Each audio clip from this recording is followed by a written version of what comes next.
দেখো এখানে বাচ্চারা কি সুন্দর হাতের কাজ করেছে।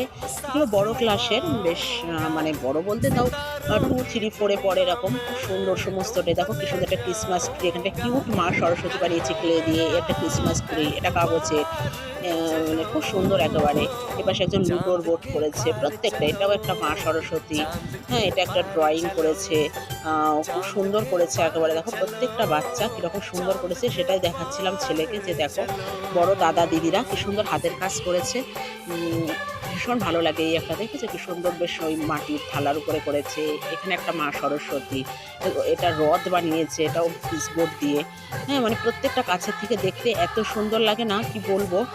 যেরকম ড্রয়িং করেছে, ওখানে ড্রয়িংয়ে দেখলাম ওদের স্কুলেরই একজন, মানে একটা ছাত্র একজন স্যারকে এঁকেছে, স্কেচ করেছে। আর এখানে প্রেমানন্দ মহারাজকে একজন এঁকেছে বাচ্চা। আমি দেখে তো ভীষণ খুশি, যে দেখো এই যে প্রেমানন্দ মহারাজকে ও হাতে করেছে এটা। কি ভালো লাগছে। তারা ওই রথটা দেখো। তারপরে এটা দেখাচ্ছিলাম ছেলেকে ডেকে, আর ও তো এক জায়গায় দাঁড়ায় না, দৌড়ে বেড়াচ্ছে এরকম খোলামেলা দেখে। আর ওখানে খুব সুন্দর, এখানে একটা আগ্নেয়গিরির লাভা টাইপের করেছে, ওটার বারবার দেখছিল। এখানেও পাশেও একটা কিউট মা সরস্বতী। তা সত্যিই বাচ্চাদের দক্ষতা বা প্রতিভা কি সুন্দর।